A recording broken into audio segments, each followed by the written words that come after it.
Buenos días, somos el grupo número 7 y a continuación les expondremos nuestro caso clínico. Sin embargo, lo hemos dividido en síntomas, signos y exámenes de laboratorio más importantes para su mejor entendimiento. Se trata de una paciente femenina de 3 días de edad que no es prematura y acude a nuestra atención por distensión abdominal. A las 6 horas de nacida se le administró una solución de agua con glucosa y presentó distensión abdominal y vómito. Se le realizó una radiografía de abdomen y presentó asas extendidas en el intestino delgado. Al llegar al nursery presentó gradient, taquiapnea y distensión abdominal. En la semana 25 de gestación presentó polidramios y al nacer bajo peso corporal. La circunferencia de su cabeza, temperatura corporal, frecuencia cardíaca, sonidos de respiración, genitales externos y examen neurológico, todo se encontró con normalidad. Se le realizó una radiografía esta vez con enema de ovario y presentó asas distendidas en el intestino delgado, microcolon y un alto contenido de meconio en el ciego. Por último, para la mutación del gen CFTR delta F508 arrojó un resultado positivo. Nosotros llegamos al diagnóstico que se trataba de un caso de hilo meconial como consecuencia de fibrosis quística. Este diagnóstico lo tomamos basado principalmente en el resultado positivo de la mutación delta F508 en el gen CFTR. Además de los síntomas presentados por la paciente, los cuales fue una notable distensión abdominal, presencia de vómito inmediatamente después de que se le administró una solución oral de glucosa y taquipnea. Los signos que llamaron nuestra atención fue su bajo peso corporal al nacer y polidramios durante la gestación. Además, la radiografía abdominal confirmó que tenía una obstrucción intestinal a nivel del ciego causada por la presencia de meconio. Ahora, ¿qué es el hilio meconial? El hilio meconial es una obstrucción intestinal causada por la acumulación de meconio espeso, viscoso, rico en proteínas y sobre todo deshidratado en el hilio meconial, y aunque en algunos casos se ve afectado hilio y col. Cabe resaltar que es la causa del 33% de obstrucciones intestinales en pacientes pediátricos prematuros. Y un dato muy importante es aquel que los pacientes diagnosticados con fibrosis quística, entre el 80 y el 90% de estos desarrollaron hilio meconial como primera manifestación de la enfermedad. Ahora hablemos del gen CFTR.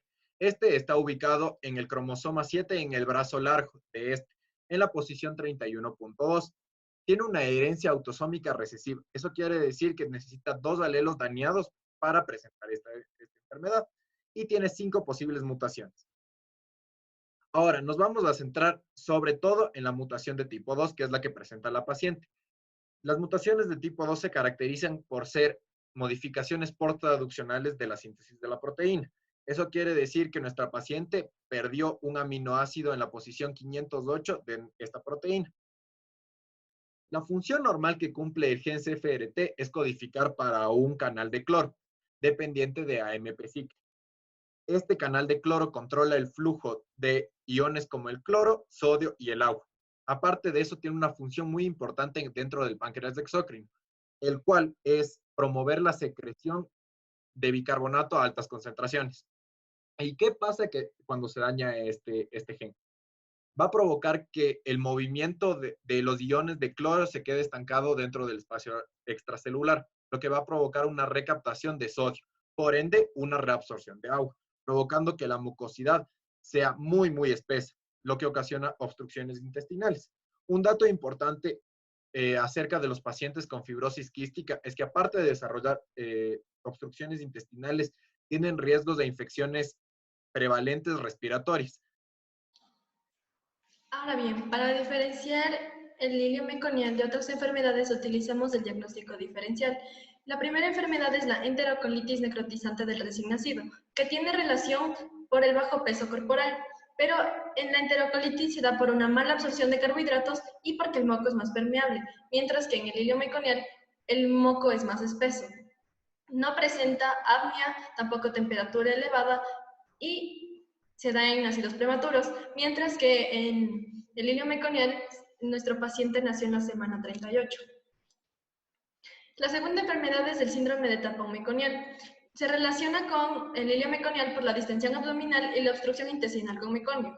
Pero en el síndrome de tapón meconial la obstrucción se da en el intestino grueso, mientras que en el hilio meconial no. Aparte se presenta enfermedad de Hirschsprung, mientras que en el hilio meconial se relaciona con la enfermedad de fibrosis quística. La tercera enfermedad es la atresia yeyuno-ileal, que se relaciona por la distensión abdominal, la obstrucción intestinal y polidramios, además de la incidencia en la fibrosis quística. Pero en los exámenes de imagen en la atresia se puede ver que hay segmentos atrésicos y escaso aire en el colon, mientras que en el iliomeconial no.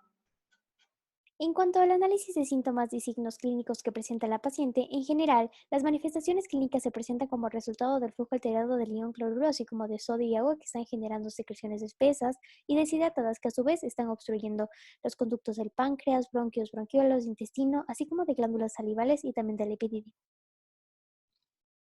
Después de suministrarle agua con glucosa a la paciente, esta presenta vómito y distensión abdominal que son explicados por el bloqueo a nivel del ciego que está generando un trastorno de motilidad. En específico, la distensión abdominal está explicada como una consecuencia de la obstrucción intestinal y el transporte iónico que están generando que este meconio se adhiera a las paredes del hilo por su alta viscosidad. Esta última es explicada a su vez por el aumento del volumen y disminución de carbohidratos solubles a nivel del hilo distal, que a su vez provocan ruidos hidroaéreos y dolor que están provocando estos vómitos viscosos. La paciente también presenta bajo peso corporal, siendo este de 2.900 gramos cuando el valor de referencia supera a los 3.000.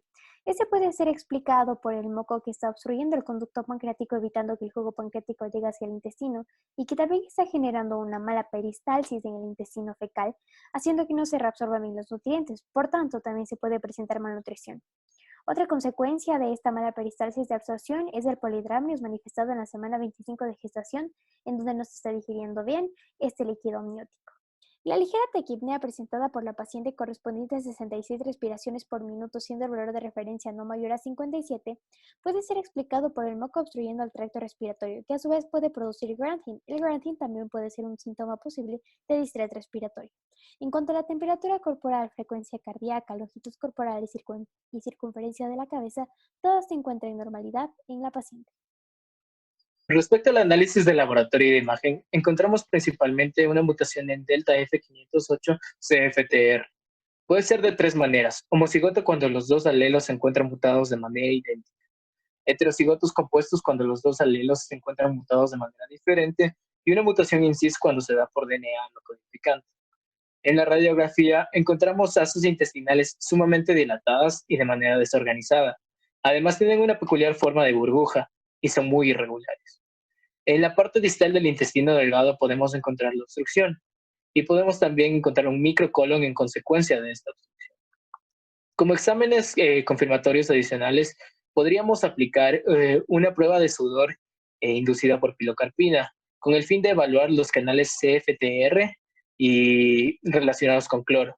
Aquí encontraríamos niveles de cloro mayores a 60 milimoles sobre litro. Además, como consecuencia de este mal funcionamiento, encontraremos alcalosis de contracción e hipocalemia. Si realizamos un tamizaje al neonato, encontraríamos tripsinógeno inmunoreactivo mayor a 90 nanogramos sobre litro, confirmatorio para fibrosis quística. También podríamos realizar una diferencia de potencial nasal transepitelial, obteniendo un valor menor a menos 40 milivoltios para confirmar una fibrosis quística. Sin embargo, este examen no se suele realizar de manera recurrente debido a la necesidad de material especializado y de personal especializado. Finalmente, con el fin de realizar un diagnóstico diferencial con patologías similares, podemos aplicar una secuenciación con respecto a la enterocolitis necrotizante, evaluando la diferencia de los genes mutados. En el caso del síndrome del tapón meconial, podríamos diferenciarlos mediante radiografía, esto evaluando el nivel o el sector donde se encuentra la obstrucción. Y con respecto a la atresia yeyunoileal, podríamos evaluar el tipo de dilatación de las gasas, además de la presencia o ausencia de gasas. Para concluir, la fibrosis quística es una enfermedad autosómica recesiva localizada en el cromosoma 7, cuya mutación más habitual es la de tipo 2, delta F508CFTR, en el cual ocurre un transporte iónico alterado de los iones, sobre todo cloruro, pero también de sodio y de agua, generando así un moco espeso, deshidratado y con un alto contenido de proteínas que obstruye a los tractos gastrointestinal y respiratorio. En cuanto al tracto gastrointestinal, se puede presentar distensión abdominal, taquipnea, así como otros signos como por ejemplo bajo peso al nacer y también polidramnios durante la gestación. Se constata el diagnóstico de hilio meconial como consecuencia de fibrosis quística gracias a una radiografía de abdomen con enema de vario que presenta asas distendidas en el intestino delgado, así como un alto contenido de meconio en el ciego. Ahora bien, esta patología podría ser confundida con enterocolitis necrotizante del recién nacido, atresia y ayuno ileal y también síndrome de tapón meconial. Sin embargo, se las diferencia sobre todo gracias a exámenes de laboratorio confirmatorios de hilio meconial como consecuencia de fibrosis quística en los cuales se evidencia alcalosis, hipocalemia, así como también un potencial nasal transepitelial bajo, entre otros exámenes. Muchas gracias por su atención.